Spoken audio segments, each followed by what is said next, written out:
Olá, pessoal, bem-vindos a mais uma live aqui no perfil da Multiclínica. E hoje nós contaremos com a presença do Dr. José Newton, que é o nosso clínico geral, e ele vai estabelecer para a gente e esclarecer algumas dúvidas sobre síndrome metabólica. Nós fizemos uma reunião e vimos quais eram as maiores perguntas que nós tínhamos no nosso dia a dia. E as maiores perguntas eram referentes à síndrome metabólica. E ele vai esclarecer o que é. Boa noite, Cecília. Boa noite, doutor. Que saudade de você, Cecília. Quanto tempo? E a gente vai começar. Boa noite, Eliane. Bem-vindas. Aguardar o doutor entrar. Já já ele deve começar aqui.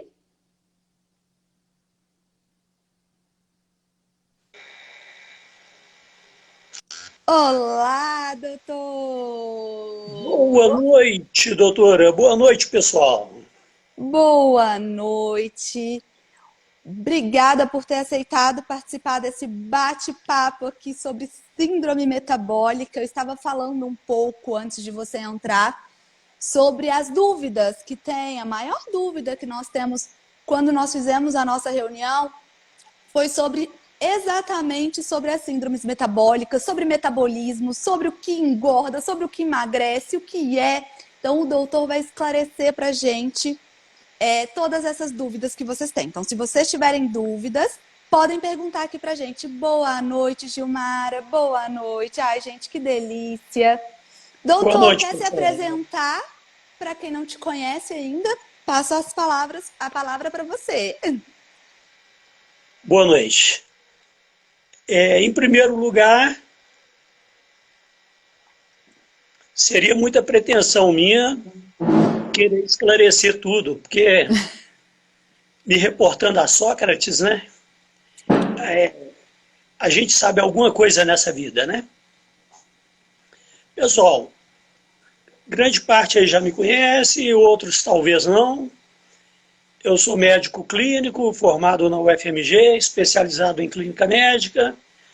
Atuo na Grande BH, atualmente na Multiclínica, família Multiclínica, com a doutora Mari, e família Clínica Mais Saúde, lá no Eldorado, onde a gente teve a oportunidade de se conhecer, né?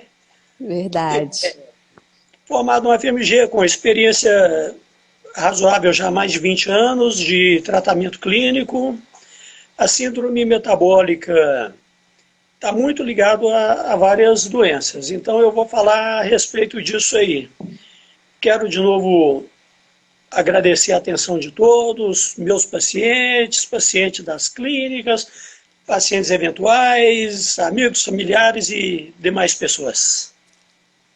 Ai, nós que agradecemos pela oportunidade de esclarecer essas dúvidas que nós temos. Mas afinal, doutor, esclareça para a gente o que é síndrome metabólica. Bom, a síndrome metabólica é uma... Quando se fala em síndrome, pensa-se em uma associação de doenças, mas, na verdade, a síndrome ela é um conjunto de fatores que vão desencadear, com certeza, doenças graves.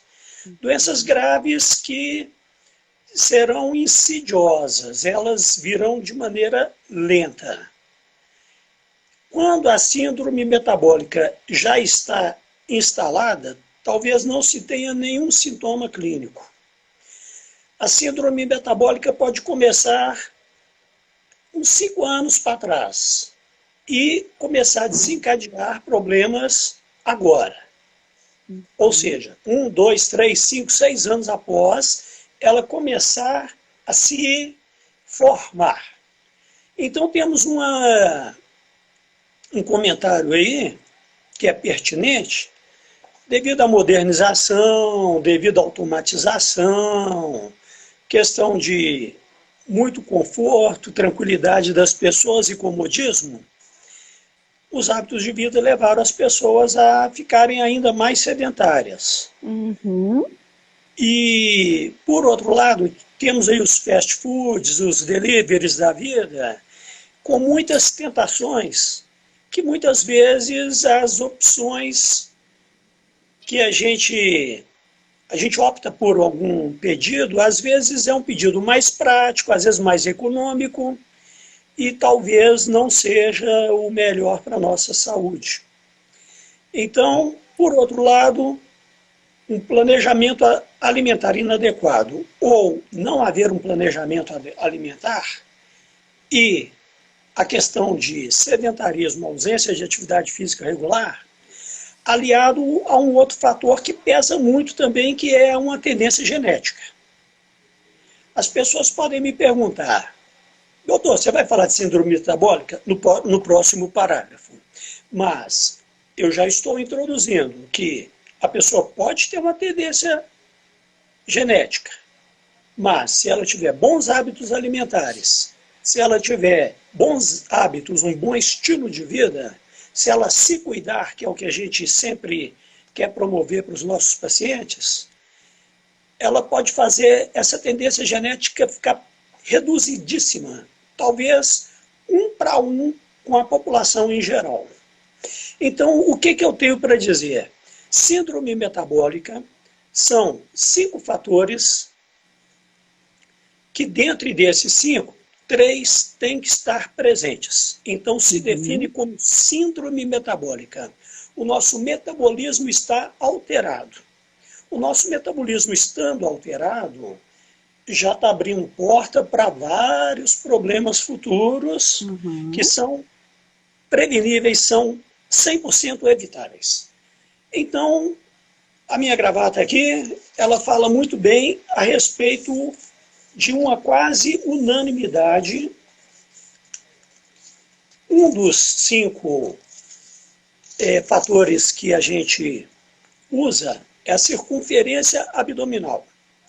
Existe para povos diferentes. Aqui no Brasil, nós seguimos o do IDH, que é um instituto internacional que padronizou. Na altura do umbigo, a gente põe a fita bem horizontal, com os braços pendentes e bem ereto. É bom a gente pedir para alguém fazer isso para a gente. Tem que estar num nível bem plano ao redor da cintura, contornando a pessoa, o centro ali é o umbigo.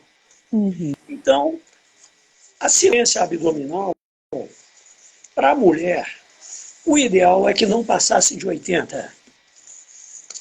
Há autores que defendem que pode ser 88. E para o homem, não deveria passar de 94. E há autores que defendem um pouco acima de 100. Então,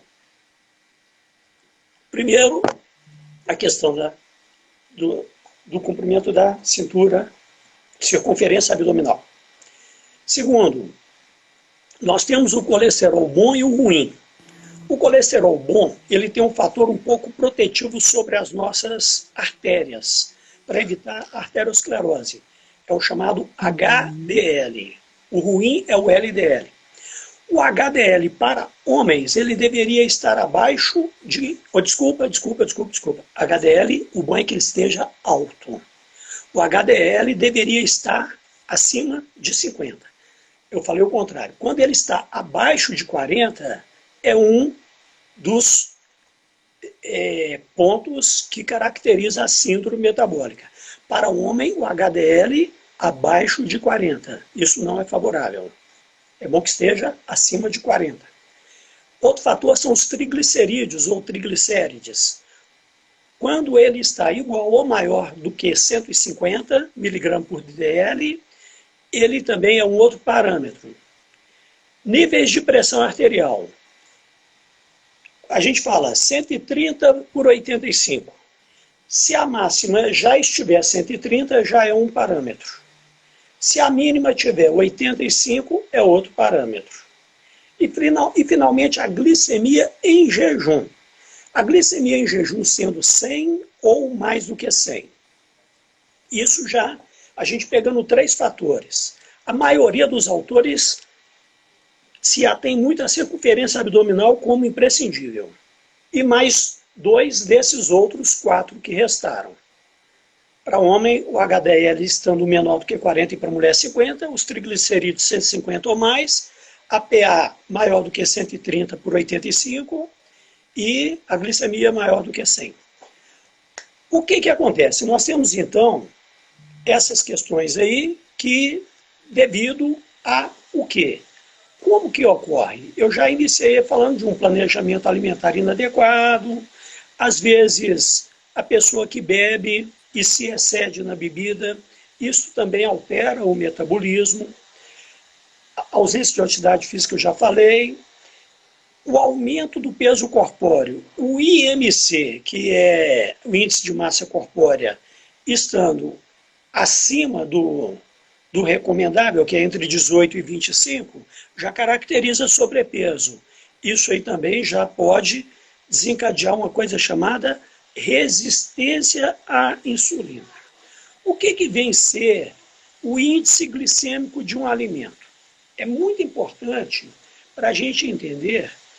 Índice glicêmico, ele vai até 100. Quando ele está mais próximo de 50, esse índice glicêmico, ele é dito baixo, entre 55 a 69. Ele é médio. E de 70 até 100, ele é alto. Quando o índice glicêmico do alimento é alto, o intestino absorve rapidamente aquele alimento, na maior parte das vezes. Os alimentos com índice glicêmico alto é carboidrato, são amidos simples, é batata, arroz, farinha branca, pão branco, essas bolachas que se consome muito aí, maisena, até mesmo o água e sal também tem um índice glicêmico alto. Quando o alimento tem um índice glicêmico alto, o pâncreas, que é responsável, pâncreas é um órgão que fica pertinho do estômago, ele é um órgão endócrino, ele é responsável por liberar insulina. Chegou a insulina, aí o fígado fala, pâncreas, manda insulina aí, porque a insulina, ela se liga à glicose e leva a glicose para dentro das células. Com a saturação, ou seja, alimentos com alto índice glicêmico, com falta de planejamento alimentar, com dietas erradas, a pessoa fica 6, 7 horas sem comer, depois pega um prato de pedreiro e manda para dentro. Tudo isso desencadeia picos de hiperinsulinemia. Então, esses picos, eles vão fazendo com que o organismo vá ficando um pouco instável. E se a pessoa tem hábitos irregulares diários, junto ao sedentarismo, e ainda uma pitadinha de tendência genética, ela não vai conseguir colocar a glicose para dentro da célula. Vai entrar pouca glicose para dentro das células. Então, uma pessoa que começa a desenvolver hiperinsulinemia e, ao mesmo tempo, hiperglicemia, a célula não está reconhecendo mais a insulina como self, como própria. Então tem lá um portãozinho, um canal, onde a insulina chegou com a glicose e fala, amigo, libera aí para a glicose entrar. Aí o dono do portão fala, ó, não, eu não te conheço, você é insulina? Você não está parecendo com a insulina. Por quê? Porque aquela insulina ali já está saturando os canais de entrada da glicose. Vai entrar a célula vai entrar a glicose dentro da célula, mas vai entrar em quantidade menor. Por outro lado, vai ficar muita glicose no sangue. Então vem a hiperglicemia. A hiperglicemia, por um tempo longo, vai desencadear o diabetes, porque a tendência é só aumentar. Por outro lado, a hiperglicemia, a insulina, ela tem como mandar também a glicose para os nossos adipócitos, que são as células que armazenam gordura. Aí entra um grande problema, porque a glicose entra na célula de gordura, mas ela já é transformada em gordura. Nós temos um órgão, que é o fígado, que é a nossa maior glândula. Eu digo que o fígado é uma grande usina, ele metaboliza tudo que entra pela nossa boca, medicamento, alimentos e tudo mais. E chama o primeiro passo, o fígado é o primeiro a receber tudo que a gente ingere. Outra coisa também que eu não citei, alguns medicamentos podem também favorecer esta questão de a pessoa começar a desenvolver resistência à insulina, Legal isso. esteatose hepática, que é acúmulo de gordura no fígado. Então, chegando lá no adipócito, o adipócito ele vai ficar armazenando o que era glicose transformado em gordura. A circunferência abdominal só vai aumentando, a resistência à insulina só vai aumentando. Então, existe um outro mecanismo ainda que os adipócitos não eram reconhecidos como células endócrinas. Os nossos adipócitos eram reconhecidos apenas como células armazenadoras de gordura. Era uma coisa lógica. Mas faz algumas décadas que se descobriu que tem vários hormônios, tem umas citocinas pró-inflamatórias que se depositam na parede interna das artérias. Quando o mecanismo de resistência à insulina já está estabelecido, a pessoa vai começar a sentir isso depois de uns 5 anos aproximadamente. Aí vai depositando essas citocinas pró-inflamatórias e outros mecanismos que não é o momento da gente entrar neles. Vai desencadear uma coisa que todo mundo deve ter uma ideia, que é a arteriosclerose. O que é a arteriosclerose? É a formação de um ateroma de placa de colesterol na parede interna da artéria. Quando a pessoa tem uma obstrução, uma artéria coronariana, quando a pessoa tem uma obstrução numa carótida ou uma semi-obstrução, ela já pode ter tonteiras importantes, ela pode ter uma dor um pouco sugestiva de ser uma dor anginosa, que é um prenúncio de poder vir a ter um infarto. Então, a importância de se levar a sério o entendimento do que é uma síndrome metabólica. O nosso organismo começa a mandar glicose para as células adiposas porque nós temos como armazenar a glicose na fórmula de grandes, digamos, pacotes chamado glicogênio. Então, o fígado armazena glicogênio, que é uma fonte de energia imediata. Os nossos músculos armazenam glicogênio, que é outra fonte de energia. Só que a capacidade do fígado e dos nossos músculos armazenarem o glicogênio, que depois ele é quebrado numa fonte de energia chamada ATP, adenosina trifosfato. Fosfato, todo mundo já ouviu falar que, opa, estou queimando fosfato. E é verdade. Está queimando eruditismo, adenosina trifosfato, que é o glicogênio liberando essa fonte de energia. O fígado armazenou, os músculos armazenaram, para onde vai? Para os adipócitos. Por isso que a gente tem que buscar uma reeducação alimentar para evitar essa hiperglicemia, que pode trazer como consequência um elevado risco de 2 grandes distúrbios no nosso organismo, tirando as mortes evitáveis, violentas, acidentes, mortes por doenças. As 2 maiores causas são o diabetes mellitus e doenças cardiovasculares, que é o AVC e o infarto agudo do miocárdio.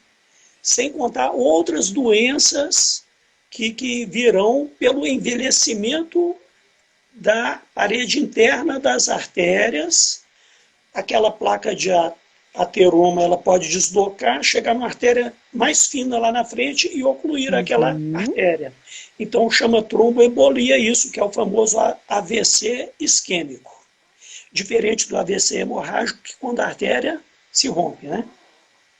Quanta coisa que é envolvida, né? A gente pensa só no metabolismo e tem todo um sistema metabólico envolvido na síndrome metabólica. Uma das perguntas que nós recebemos aqui, que a Leide, desculpa, eu vou te chamar de Leide, tá? Perdoa a intimidade. Nos fez é que ela perguntou se o emocional influencia no metabolismo. Então, nós podemos ter, doutor, síndromes metabólicas que são influenciadas pelo emocional? Eu fiquei até devendo de incluir que houve aí alguma estatística levantada que com a questão da pandemia tivemos aí um grande aumento de pessoas com sobrepeso e até obesidade. Sim. O que o emocional pode nos trazer de prejuízo? O próprio estresse, ele é nocivo para o nosso organismo, porque ele libera adrenalina.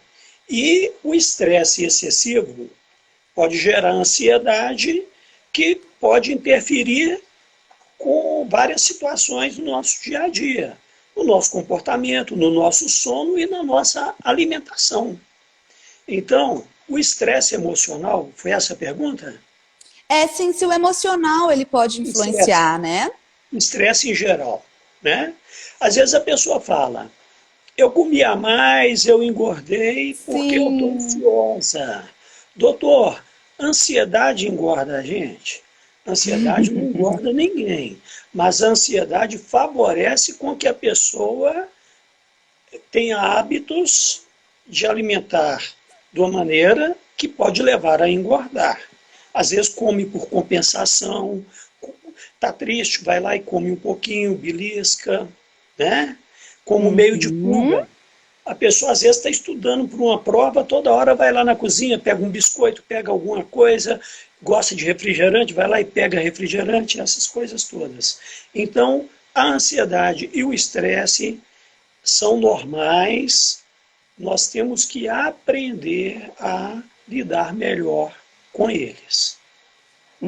E é legal você falar isso, que muita gente, você falou, todo mundo fala, eu tô ansioso, eu vou comer muito, mas tem gente que acontece o contrário. Às vezes, quando o emocional tá super abalado, ou tem muitas tarefas para fazer, a pessoa simplesmente para de comer. Brava. Isso também influencia, né? Com certeza. O nosso sistema nervoso está sujeito a ter quadros de ansiedade, de estresse, depressivo. Essas variações do humor, elas podem interferir, podem acelerar até, em uma determinada situação, um risco de uma pessoa propensa a ter câncer se instalar com mais facilidade. Hábito de vida é inadequado. E mais, uma tendência genética e mais um estresse que a pessoa não consegue lidar com ele, pode favorecer inúmeras doenças. Isso aí já é comprovado cientificamente.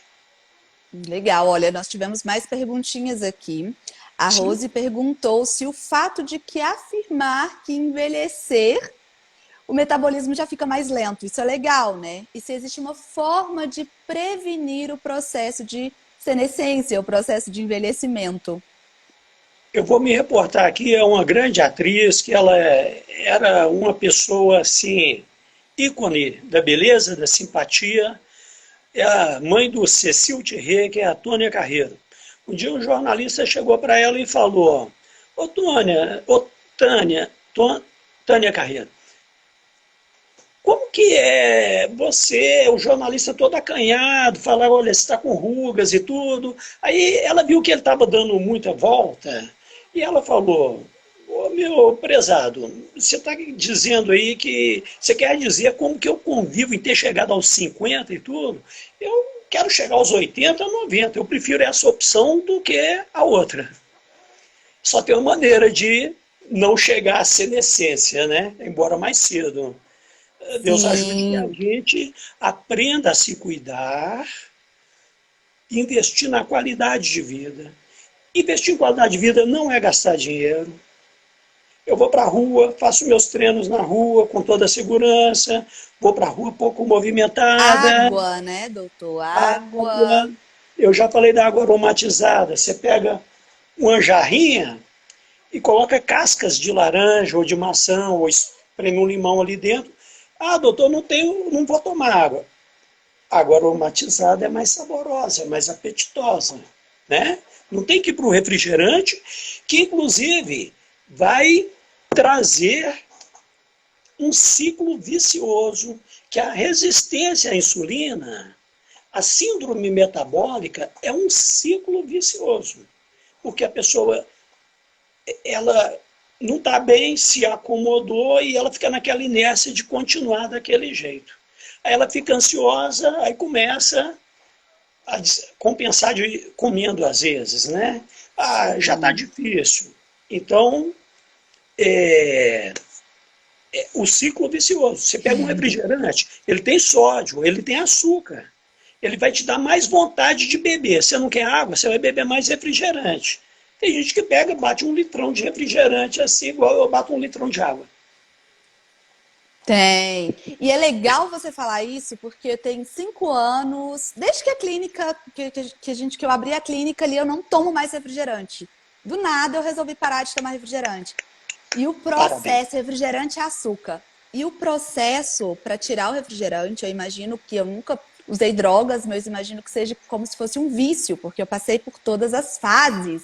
Literalmente, tinha dia que eu queria subir pela parede porque eu queria um golinho de refrigerante.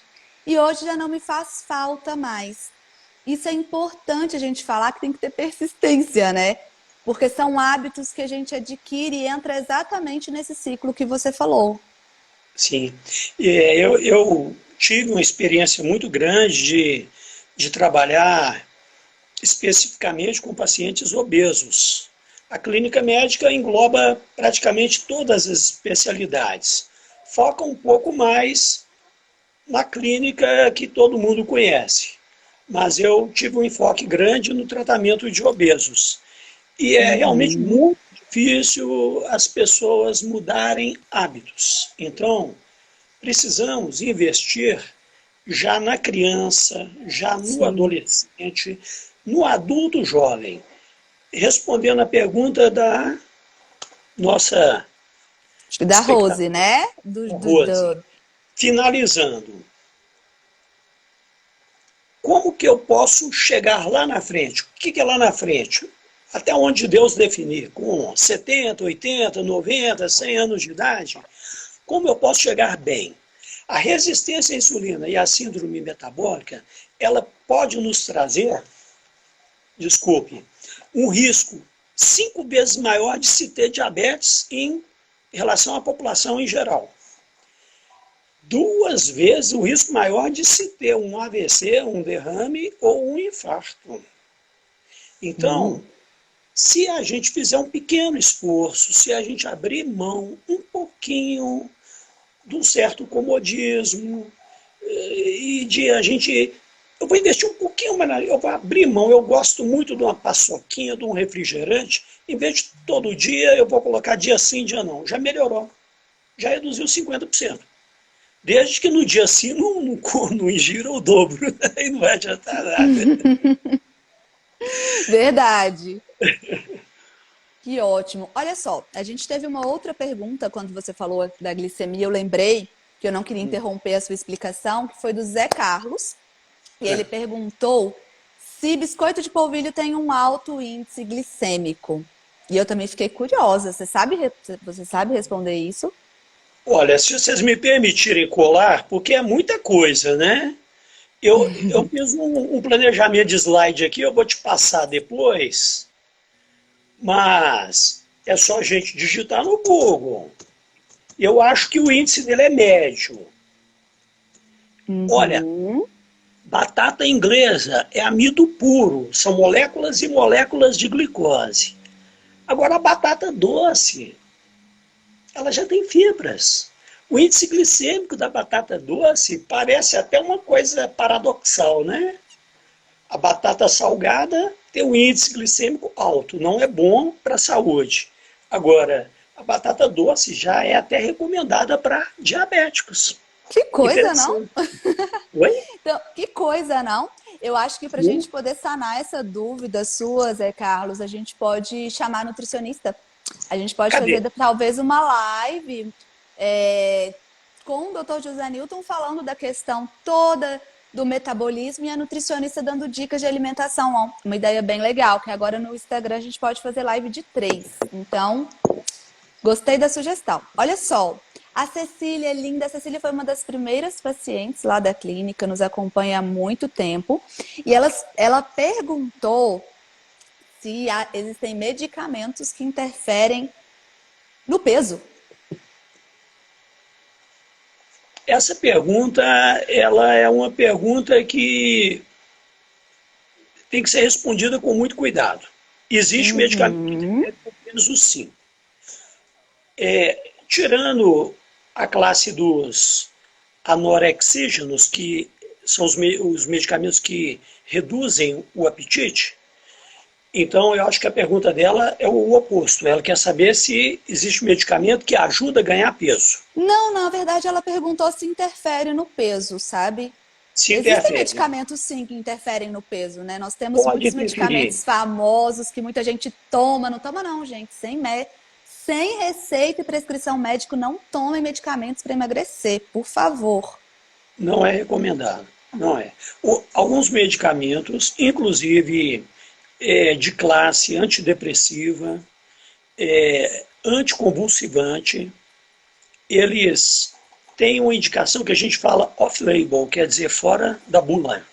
Então, na bula não consta que ele é um anorexígeno, mas ele é empregado para reduzir o apetite. Tem medicamento que reduz o apetite, embora ele não seja um medicamento que na bula ele tenha sido lançado com essa finalidade. E há medicamentos.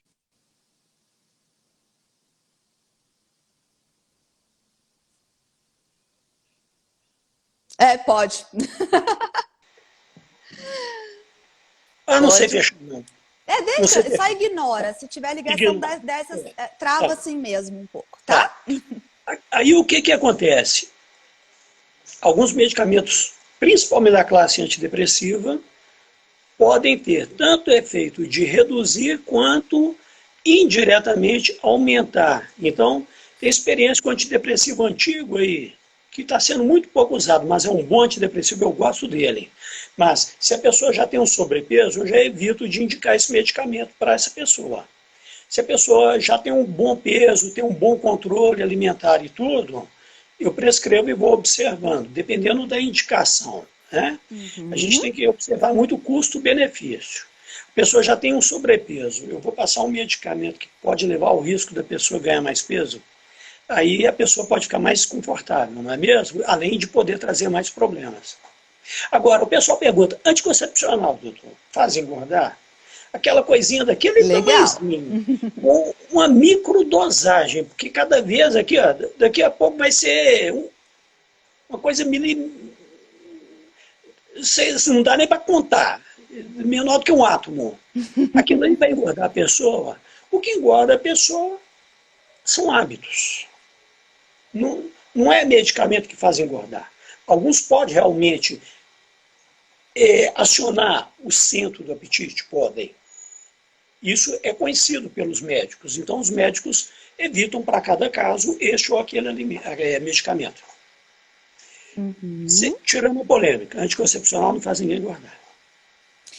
Olha, não tô duvidando não, tá? Mas tem medicamentos que... não tô Pergunta não. Armando depois.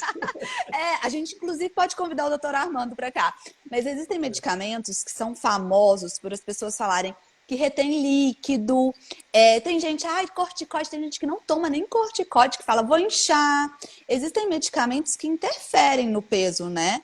Mas pelo trato do medicamento em si, não porque ele vai fazer você ganhar ou perder peso, é isso?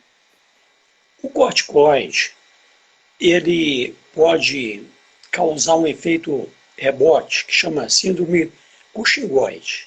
Isso quando ele é usado em altas doses por tempo prolongado. A gente chama dose de ataque. Uma pessoa está com um processo inflamatório, alérgico, urticária, uma iminência de um choque anafilático. Ela vai tomar um corticoide em alta dose ali, na veia, ou comprimidos numa dose até alta, durante 5 a 10 dias, com segurança. Quando a pessoa tem um problema reumatológico, que ela tem que usar corticoide, tudo, a tendência é ir diminuindo a dose aos poucos. Essa retenção de líquido, quase sempre é alguém que está sedentário, é quase sempre Legal alguém falar que está isso. ingerindo um pouco mais de sódio, e é por aí. Tá? Agora, terminando a questão do metabolismo ser lento com a idade. Faz um certo sentido.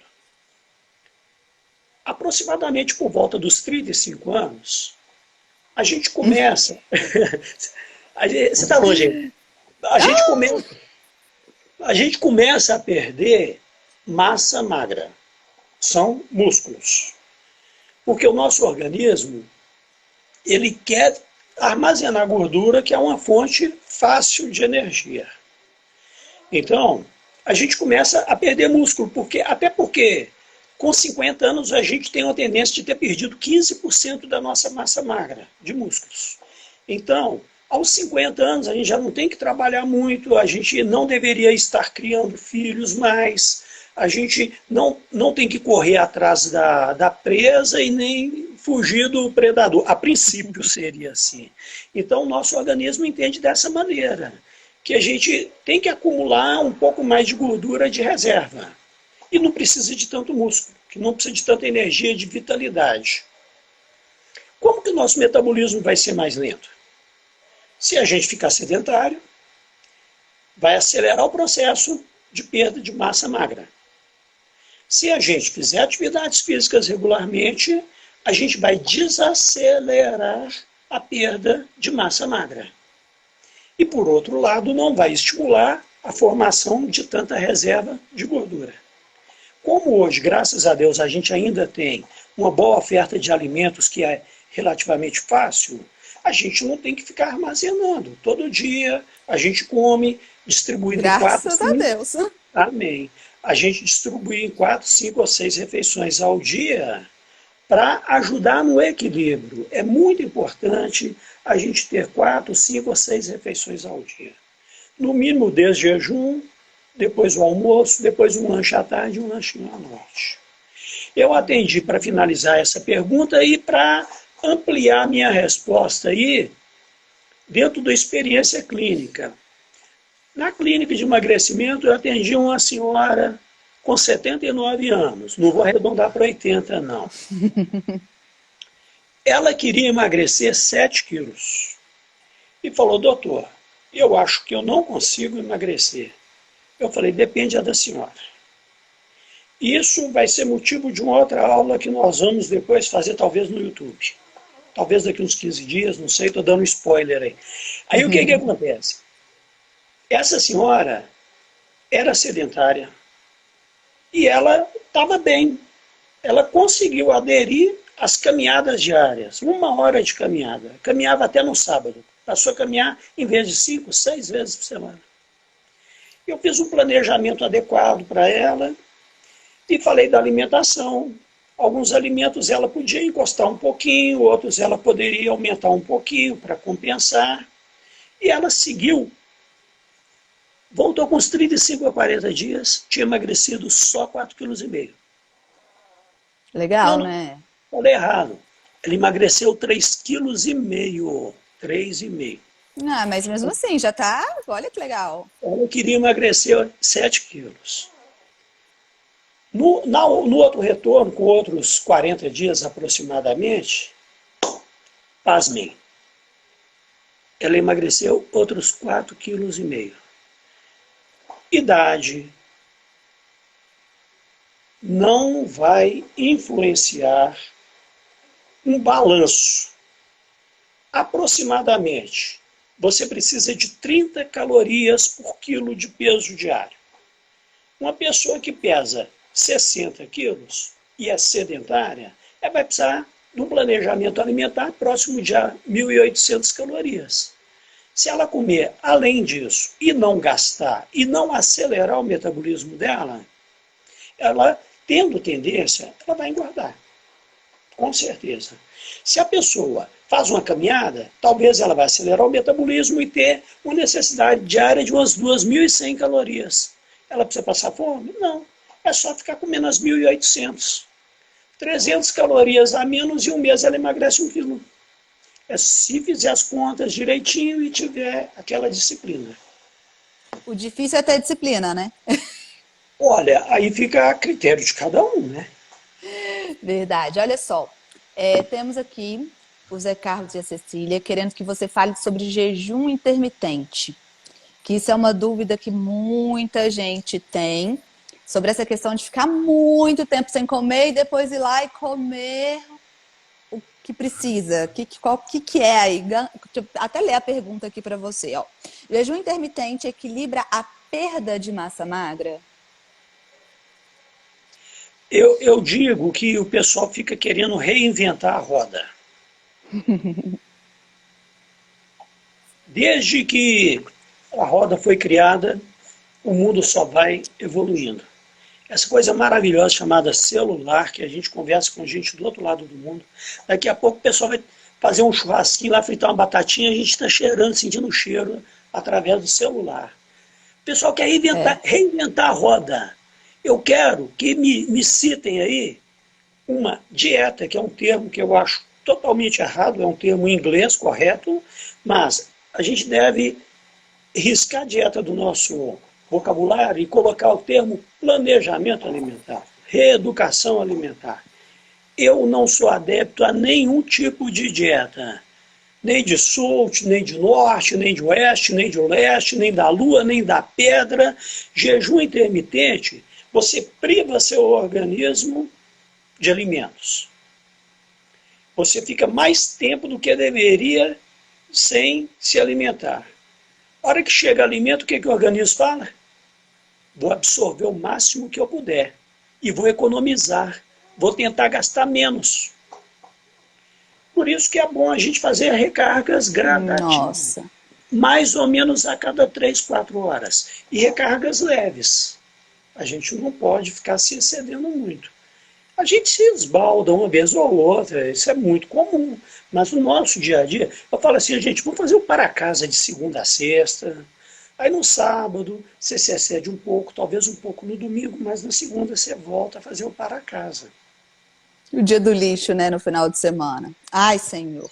Sem problemas. Olha só, isso é legal você falar também, porque eu vou citar com os meus exemplos, né? Eu citei o refrigerante, agora eu vou citar com os meus exemplos. Eu tenho hipoglicemia. Jejum intermitente é um perigo para mim.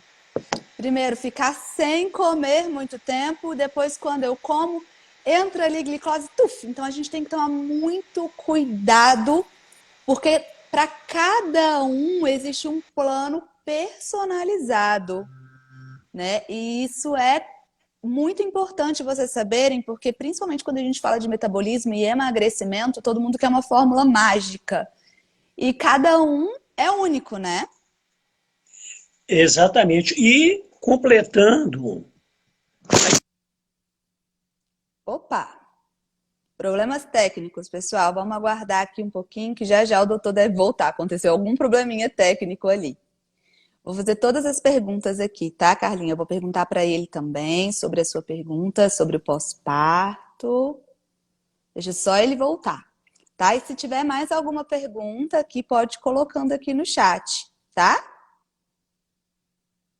Eu não sei se o doutor caiu só para mim. Ele caiu para vocês aí também? Caiu.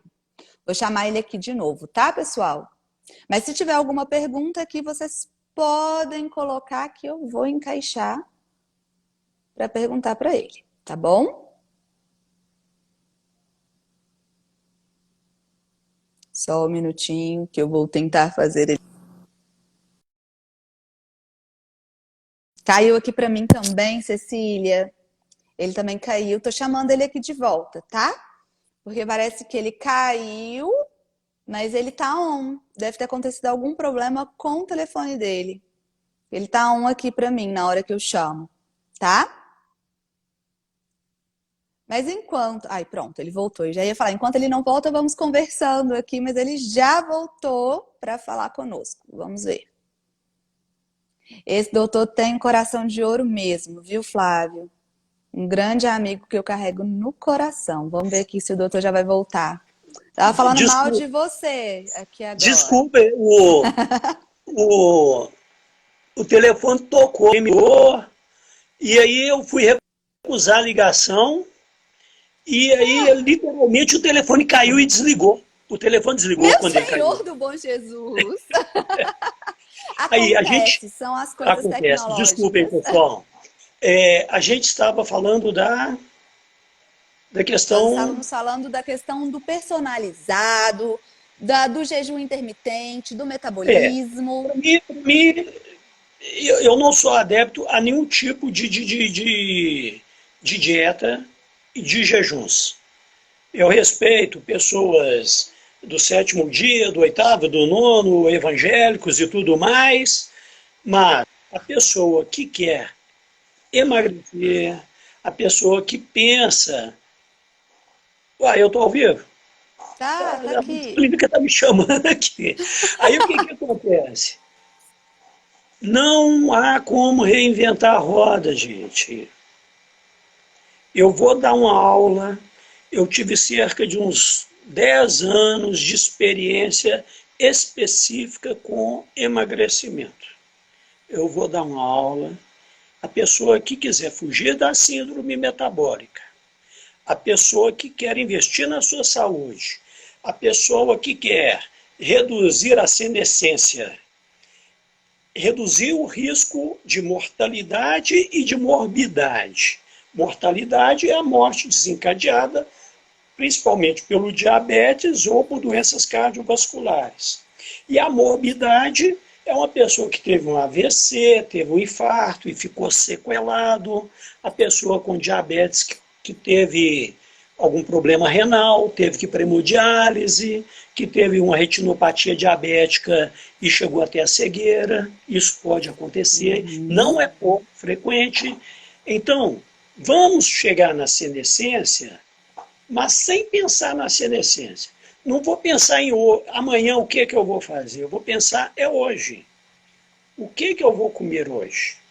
O ideal é eu dividir em frações a minha alimentação das 24 horas. Mais ou menos a cada 3, 4 horas, balanceado. Doutor Nilton, o arroz branco, ele tem um índice glicêmico alto. O angu tem um índice glicêmico alto. A batata, e eu sou apaixonado com isso. Você não quer arroz integral? Você não quer a batata com a casca? Você coloca lá um montinho de salada. Coloca lá alface, mostarda, coloca almeirão, coloca o que tiver lá, couve. E é tudo muito fácil e é barato, gente.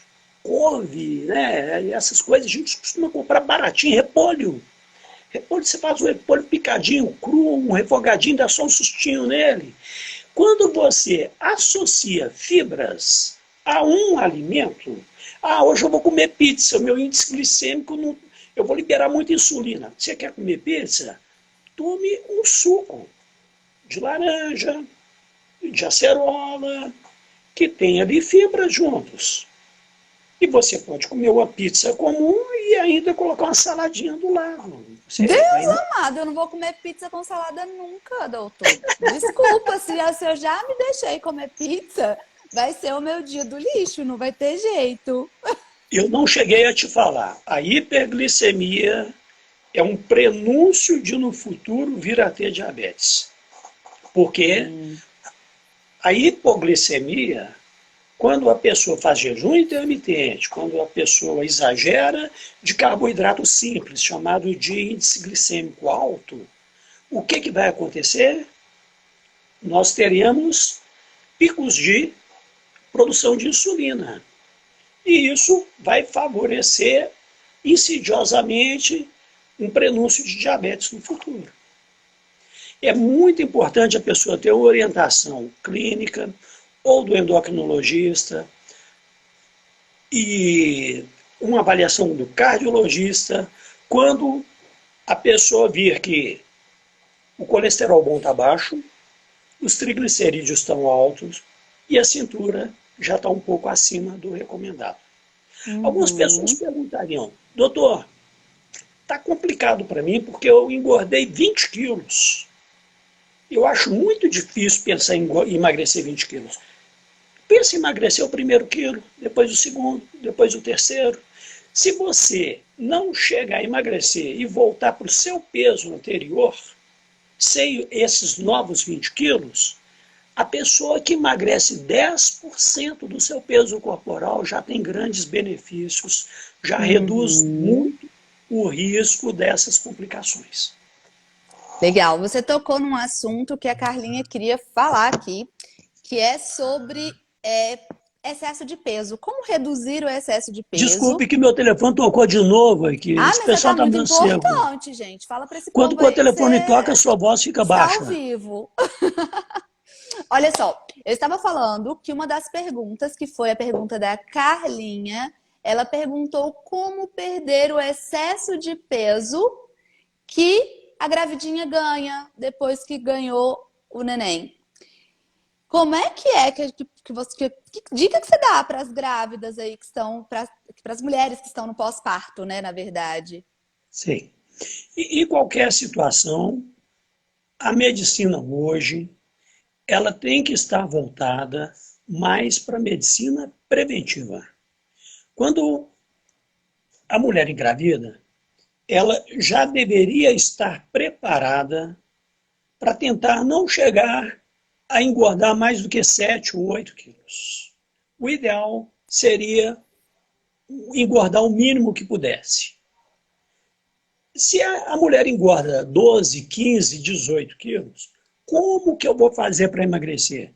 É o mesmo processo da pessoa que é sedentária e estava com a alimentação muito errada. Não importa como a pessoa veio a engordar. O que importa é se ela chegou nesse ponto, é o beabá. Atividade física regular, 5 Beabá. vezes por semana, reeducação alimentar, um planejamento alimentar, comendo um pouco menos do que ela gasta diariamente.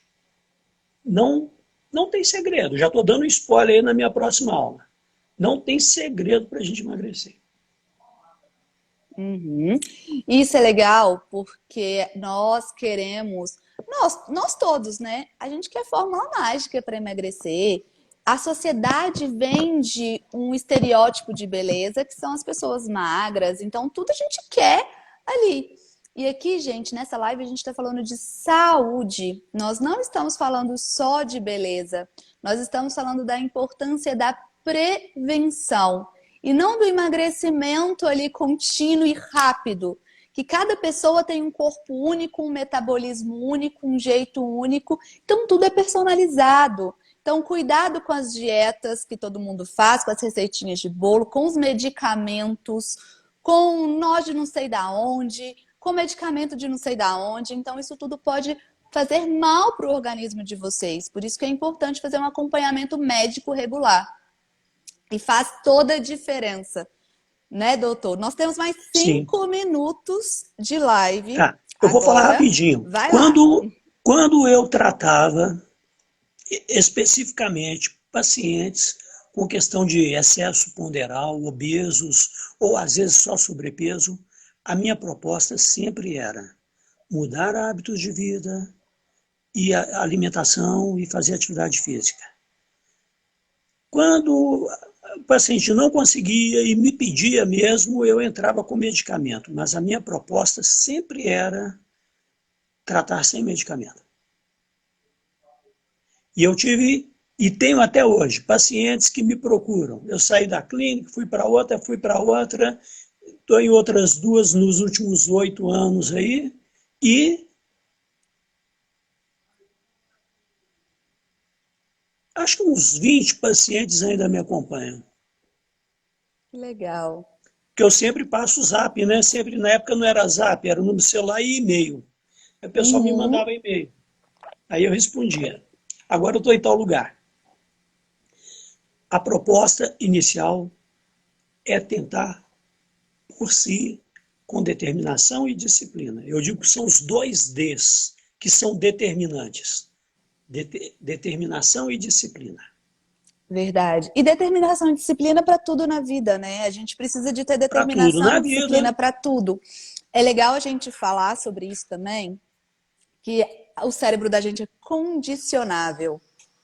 Cérebro é a coisa mais linda do mundo, pessoal. O cérebro aprende de uma maneira divina, incrível. E você condiciona o seu cérebro. Você condiciona o seu cérebro com maus hábitos e você condiciona o seu cérebro com bons hábitos também. Por isso que é importante que vocês tenham excelentes hábitos. E é difícil. Ah, não, hoje de manhã o meu café da manhã vai ser ovo. Ai, mas eu quero um pão. Se você num dia come ovo, no outro dia você come ovo, no outro dia você come uma outra coisa saudável. Ovo não, tá, gente? Eu não sou nutricionista, eu não vou falar o que vocês devem ou não devem comer. Mas eu tô dando um exemplo. Então, se num dia você come uma coisa saudável, mas quer comer uma coisa gorda, mas no outro dia você repete, você vai repetindo os hábitos e o cérebro vai aprendendo. O cérebro aprende e aprende em qualquer época da vida. Que é o mais lindo, existe uma coisa chamada plasticidade cerebral, que o cérebro se reorganiza, os neurônios se reorganizam e é lindo. Então, mudem os hábitos. Não se encham de remédio, né, doutor? Não comecem a tomar muito refrigerante, a comer muita porcaria. Comece a ter hábito saudável, tomar água, fazer o beabá, que o doutor falou, que isso vai ser importantíssimo. Né? Doutor, quer finalizar aí? Finaliza pra gente, que aí depois eu Eu, finalizo com os comentários aqui.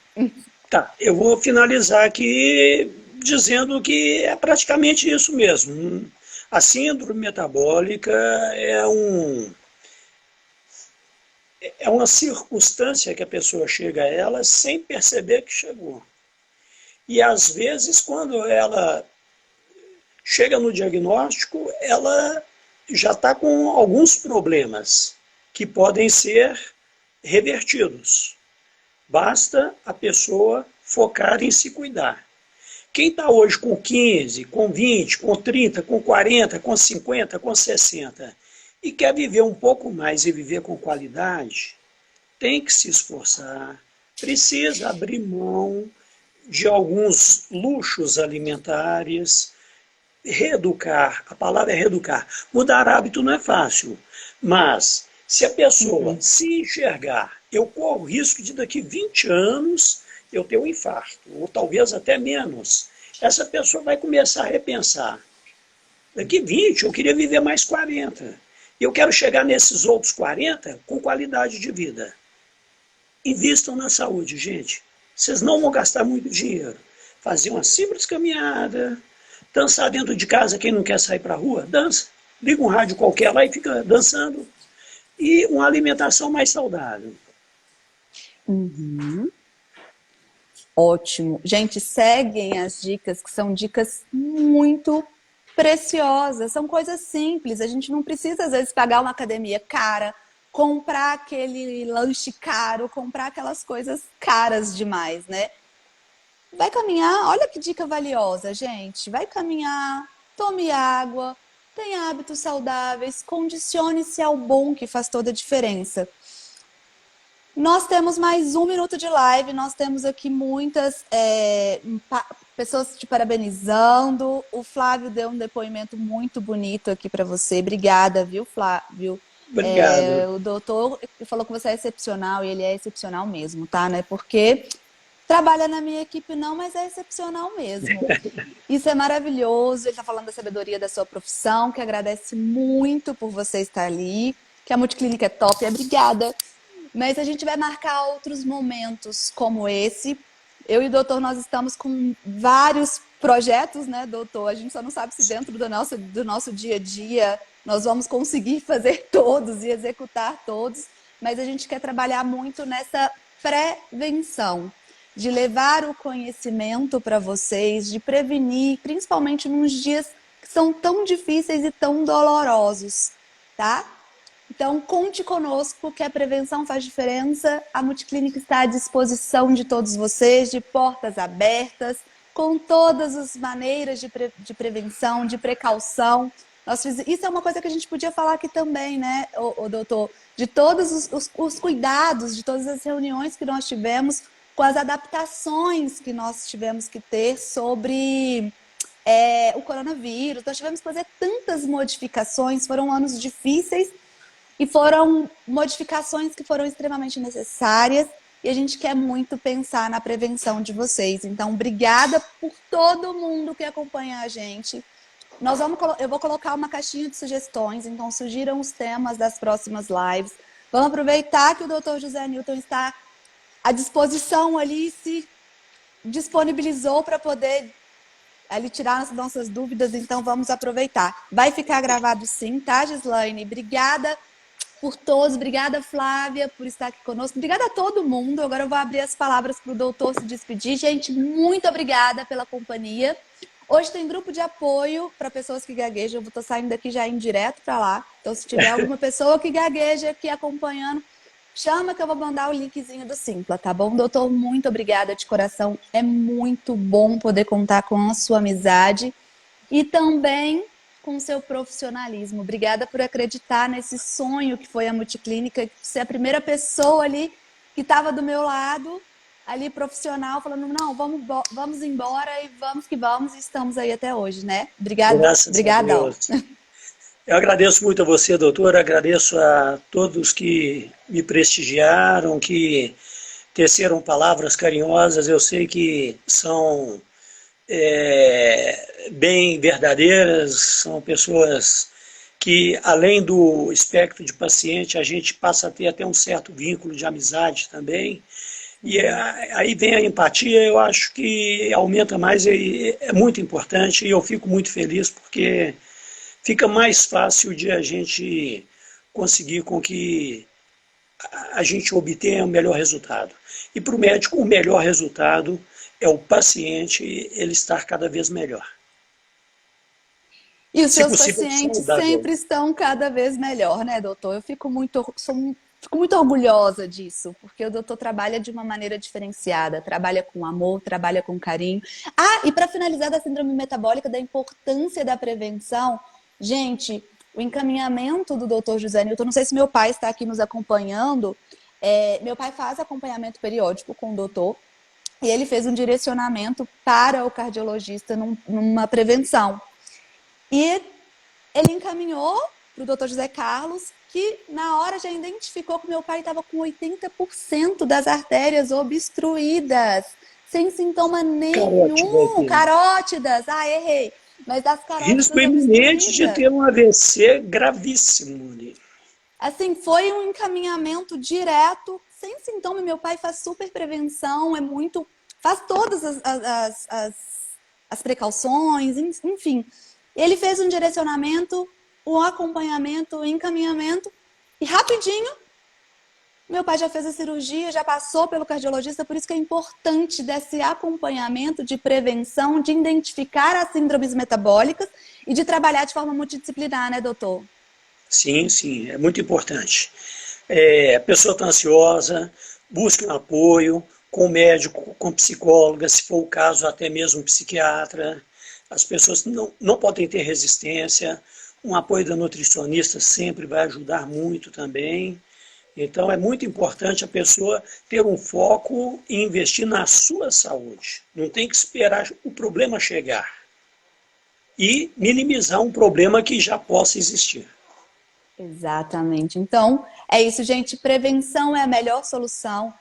Se cuidem, fiquem bem, tá? Fique bem, doutor. Muito obrigada mais uma vez. Obrigada por todo mundo que nos acompanhou aqui do início ao fim. Um grande beijo. Vou tentar deixar a live aqui salva, tá bom? Se não ficar salva, o doutor vai arrumar um jeitinho de salvar aqui e vai postar no canal dele, que ele tem um canal, tá bom? Uma pessoa lá que dá um jeitinho de salvar. Tchau, tchau, pessoal. Tchau, doutor. Tchau, gente. Obrigado. Boa noite, viu, gente? Obrigado.